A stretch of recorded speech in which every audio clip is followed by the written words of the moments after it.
My name is Laura R. Farnham, and I'm the same age I was the last time they decided who I was allowed to be. Thanksgiving at my parents' house has always felt like a performance, not the warm, sentimental kind, but the exhausting one where everyone knows their lines and no one dares to improvise. Every year I go anyway, convincing myself that maybe this time would be different, that maybe someone would ask about my work without twisting it into a joke, or notice that I exist beyond family emergencies and group texts. I suppose some part of me still hoped for a miracle. The house smelled like burnt rolls and cinnamon that had been overused to hide something else. Maybe resentment, maybe disappointment. My mom had already opened the wine, which meant she was floating somewhere between cheerful and absent, smiling at the wrong moments, nodding on autopilot. My dad was planted in his recliner, yelling at the TV like the quarterback could hear him. Josh and his wife Rachel arrived late, as usual, with a store-bought pie and their son Levi balanced on Josh's shoulders, like a postcard version of a happy family. My mom made a huge deal about the pie. She clapped her hands, praised it, asked where it was from. I stood there holding the cheesecake I'd brought from a bakery people line up for, the one she specifically asked me to bring. She barely glanced at it. It sat untouched on the counter while everyone raved about Josh's dried-out pumpkin pie like it was a sacred offering. I told myself it didn't matter, that it was just dessert, but the familiar sting crept in anyway. Josh has always been the favorite. Failed 2 majors in college, dropped out, landed a warehouse job through one of my dad's friends, married a woman who treats every room like it revolves around her, and somehow still emerged as the success story. I, on the other hand, make good money working remotely, travel a few times a year, have no debt, and apparently that makes me the family question mark, the one they whisper about. Dinner was tense in the quiet way that only family dinners can be. Polite voices, sharp edges. No one asked about my life. I'd just gotten back from Spain the week before, but when I mentioned it casually, Rachel tilted her head like I'd said I joined a cult. "Must be nice," she said, smiling thinly. "Traveling all the time, not worrying about anyone but yourself." Josh laughed, and that was enough to derail the rest of the meal. The food wasn't good. Dry turkey, bland stuffing, lumpy gravy. I ate anyway because I knew if I didn't, they'd say I was being dramatic. I stayed through the whole thing, right up until dessert. My cheesecake still unopened, everyone digging into the store-bought pie like it was gourmet. I took a final bite quietly, savoring it for myself. That's when my dad looked at me and said it. "Still the family disappointment, huh?" He didn't sneer. He didn't raise his voice. He said it flat, like he was stating a fact he'd already accepted. My fork froze halfway down. I looked around the table. No one reacted. My mom smiled that same strange smile she uses when she doesn't want to acknowledge something's wrong. Rachel pretended Levi had said something funny. Josh was already reaching for a second slice. I didn't say a word. I stood up, grabbed my jacket from the back of the chair, and walked out. I didn't slam the door. I didn't need to. The silence behind me was louder than anything I could have said. I drove back to my apartment, opened the cheesecake, and ate it properly. That night, I didn't lose sleep because I was angry. I lost it because I finally understood something I'd been avoiding for years. They didn't respect me, and once I saw that clearly, there was no going back. 2 weeks passed before my phone rang. Josh's name lit up the screen, and for a second I almost didn't answer. He hadn't called me since Thanksgiving. Not to ask if I got home safely, not to apologize, not even to pretend none of it happened. Curiosity won out, though, so I picked up. "Why did my rent bounce?" he demanded without greeting, his voice already sharp, already annoyed, like I was customer service that had failed him. I leaned back against my kitchen counter and let the silence stretch just long enough to be uncomfortable. "Maybe," I said slowly, the disappointment's finally pulling back. He didn't laugh. He didn't even pretend to.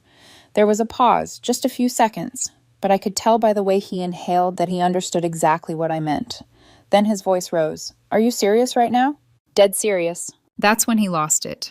He accused me of being cold, arrogant, selfish, said I'd changed, like that was an insult. He talked fast, like if he kept going, I wouldn't have time to interrupt. He brought up Levi, brought up Rachel's hours getting cut, brought up bills piling up, and finally, like a weapon he'd been saving, he threw out the word family. "We're family, Laura. You don't do this to family." I waited until he ran out of steam. Then I said, "Starting next month, rent's going up to $1,500. The silence on the other end was almost satisfying. "You're joking," he said finally, a short, disbelieving laugh. "You have to be joking." "I'm not." I reminded him calmly that the apartment was fully renovated, 2 bedrooms, great location.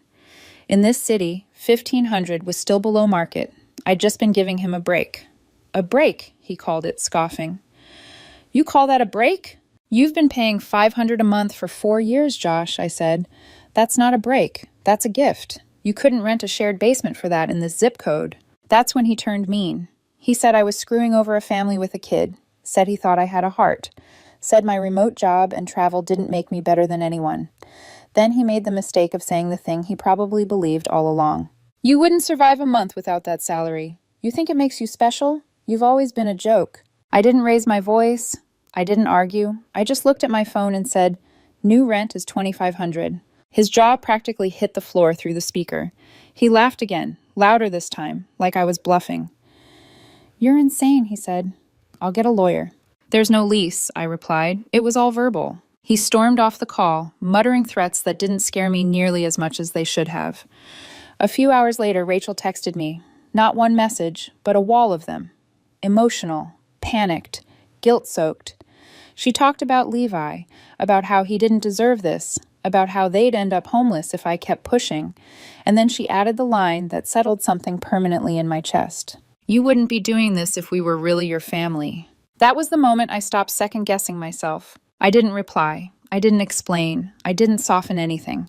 For 4 years, I'd given them that apartment because they begged, because they said it was temporary, because they promised they'd get on their feet. I kept the rent low, not because I felt guilty, but because I didn't want them to feel embarrassed. I protected their pride while quietly eroding my own boundaries. 3 days later, Josh showed up at my door. No warning, no text, just pounding like he owned the place.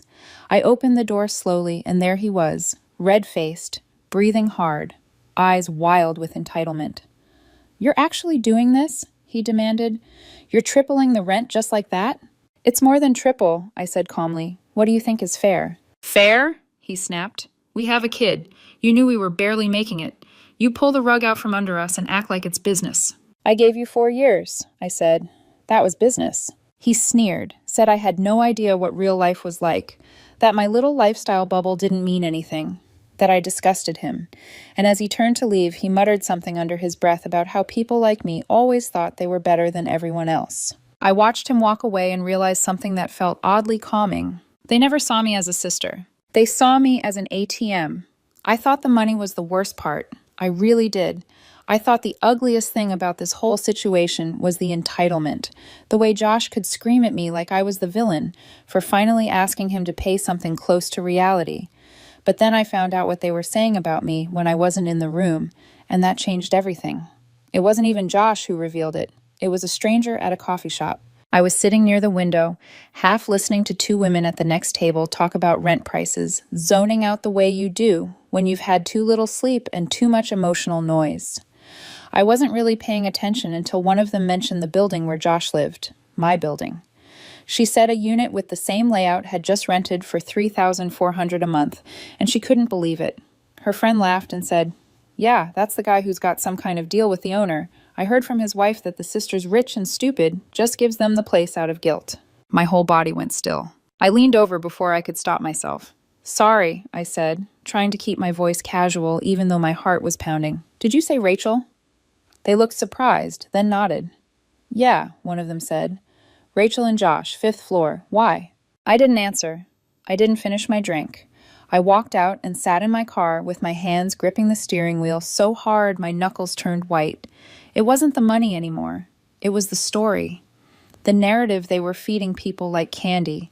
That I was some clueless idiot with so much cash, I didn't know what to do with it, so I handed out apartments like party favors. That they were the clever ones, the ones who'd figured out how to play me. I had kept their rent quiet to protect them. Not because I was ashamed, but because I genuinely didn't want them to feel small. I didn't tell friends. I didn't brag. I didn't hold it over them. And they used that silence to build a version of me that made them feel powerful. By the time I got home, my hands were shaking with rage that felt clean and focused. I pulled up old texts from Rachel, years of vague thank yous and promises that they'd make it right when things got better.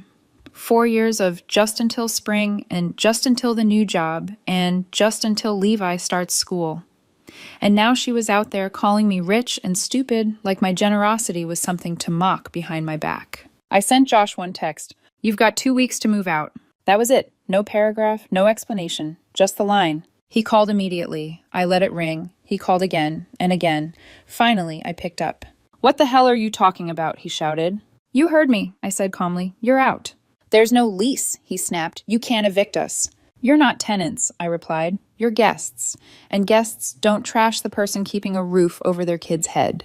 He launched into another rant, claiming I was overreacting, claiming Rachel didn't mean it, claiming it was all just family talk. Then, unbelievably, he tried to blame the woman from the coffee shop, like I should be furious at her for repeating it instead of furious at them for saying it. I repeated the deadline. 2 weeks. He hung up on me again, like he was still the one deciding how this would go. Rachel showed up the next day. She didn't knock. She buzzed the intercom until I finally opened the building door, then stood outside my apartment like she owned the hallway. Her eyes were red and puffy, but her voice was sharp beneath the tears. She launched into pleading, saying she didn't mean for it to come out that way, that it was taken out of context, that people twisted her words. I asked her one question. "Did you or did you not tell people I was giving you that apartment because I'm rich and stupid?" She didn't answer. She just stared at me like an animal caught in headlights. That silence was louder than any confession. Josh pulled up minutes later, grabbed her arm, and told her to get in the car. He didn't even look at me as they drove off.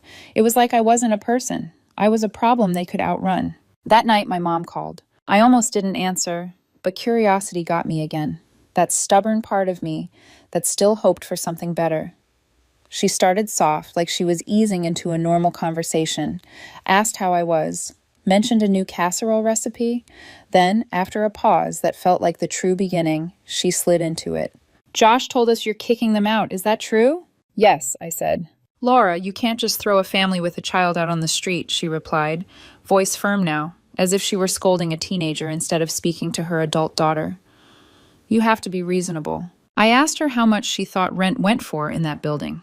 She guessed wildly low. I corrected her. Then I told her what Josh had been paying for 4 years. $500. Silence. For half a second, I thought maybe she'd finally understand, but she didn't. Her voice came back stronger, sharper. "So you've been fine with that for years, and now suddenly you're tripling it? Why now?" I told her the truth, that I overheard Rachel mocking me, that they'd been leeching while bragging behind my back, that I was done. My mom didn't apologize. She didn't condemn them. She blamed me for reacting. She said family says things they don't mean. She said I was being vindictive. Then she said something that made my stomach turn. "Your father and I think it might be best if you reconsider. Maybe let them stay until spring." I asked her why my father was suddenly involved in something he'd never cared about before. She hesitated, then said something that stunned me. She said my dad had co-signed the original loan for that apartment, didn't he? I told her no. I paid the down payment myself. I got the mortgage myself. I signed every paper. I told them about it the day I closed. She went quiet, then said, "Well, he always felt like he should have had some say." So now they were making up ownership because control had always been the point. After that call, my phone started ringing like someone had opened a floodgate. My uncle, a cousin, even a neighbor I hadn't spoken to in years. Each one repeating the same message. Don't make waves. Don't cause trouble. It's just money. Let it go. It was surreal. Like I was being gaslit by a whole network of people who hadn't paid a cent toward that apartment and had never once asked if I was okay. Then Cam, an old friend, texted me a screenshot. Rachel had posted a long, vague status on Facebook about being betrayed by someone who was supposed to protect her, about how blood doesn't always mean loyalty. The comments were overflowing with sympathy. People offering spare rooms, asking if Levi was okay. In the replies, Rachel hinted that she was being forced out by someone jealous of their happiness. Jealous. That word snapped something in me clean in half. I opened my laptop and drafted an official eviction notice. 2 weeks. Hand delivered. And I didn't say a word. I delivered the notice the next morning. Josh wasn't home. Rachel answered the door in sweats, Levi half hidden behind her leg, thumb in his mouth. I didn't explain. I didn't argue. I handed her the paper and turned to leave. As I stepped away, she muttered something under her breath, barely loud enough to hear. "You'll regret this." I stopped and looked back at her. "Will I?" I asked, genuinely curious. She didn't answer. 2 days passed with no boxes in the hallway, no movers, no signs they were preparing to leave. Silence can be strategic, and I knew it. I filed the official eviction with the city. 7 days after that, law enforcement could be involved. My lawyer walked me through every step. No lease, no tenant protections. They were guests, and guests had overstayed. That night, my mom texted, "Please don't do this. They're packing. Just give them more time." I didn't reply. An hour later, another message followed. "Your father says you should be careful. Josh isn't handling this well." The words felt less like concern and more like a warning. 2 hours after that, I heard a noise outside my apartment. Not in the hallway, outside my window. I live on the 3rd floor. There's a fire escape. I turned off the lights, heart hammering, and crept into the kitchen. I peeked through the blinds and saw a shadow crouched near the window, a shape moving where no one should be. I yanked the window open and yelled as loud as I could. The figure jolted, scrambled, and disappeared down the ladder. I didn't see the face, but I didn't need to. The next morning, I filed a police report. I gave them the photo of the door damage I'd just received from building management, the one I hadn't even known existed until then. The word thief had been gouged into the wood below the peephole, deep and aggressive. No one had reported it. Not the neighbors, not the office. I knew why. Josh had probably done it himself or let it happen and told Levi not to say a word. He was 5, not stupid, just easy to coach. I emailed the report and CC'd Josh. I didn't accuse him outright. I didn't have to. That night, the movers showed up. Boxes, noise, Levi crying, Rachel barking orders, Josh not speaking to anyone. They cleared out by midnight. The next morning, I walked through the apartment with the keys. It was trashed. Scuff marks on the walls, cupboards hanging open, carpet ripped at the corner, peanut butter smeared handprints on the sliding glass door.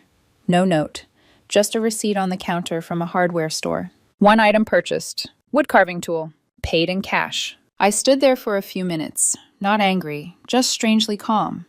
There was something poetic about it, the way they left destruction behind like a child breaking a toy they didn't want anyone else to have.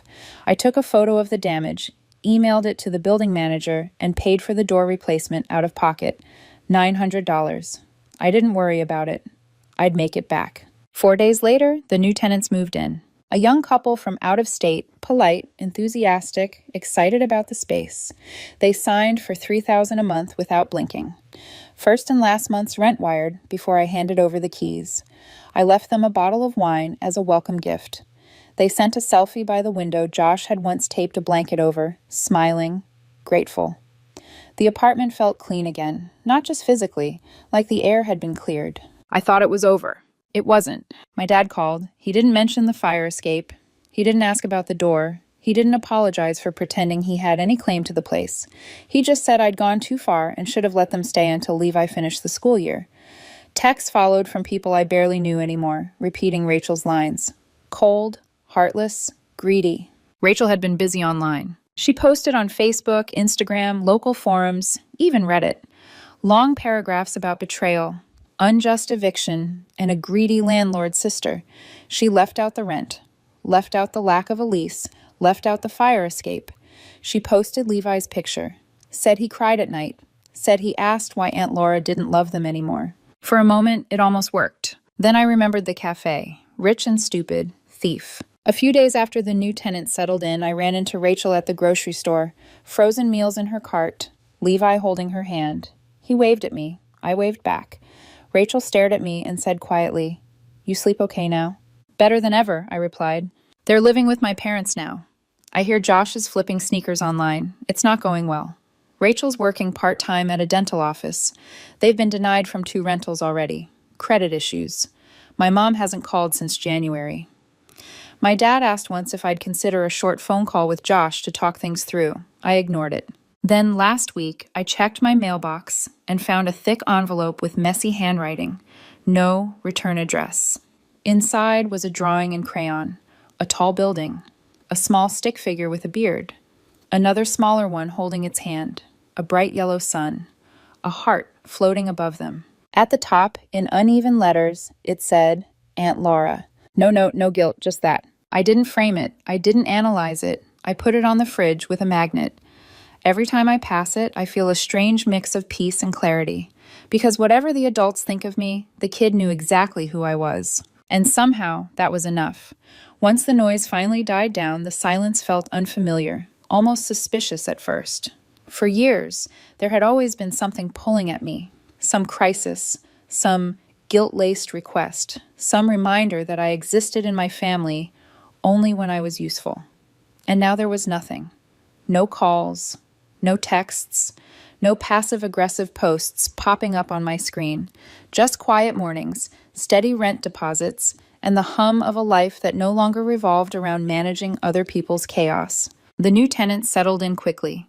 They fixed the balcony lights Josh had always ignored, hung art on the walls, and added plants that caught the sunlight in the afternoons. Sometimes they'd text me small updates, like a leaky faucet they fixed themselves, or a package accidentally delivered to the wrong unit.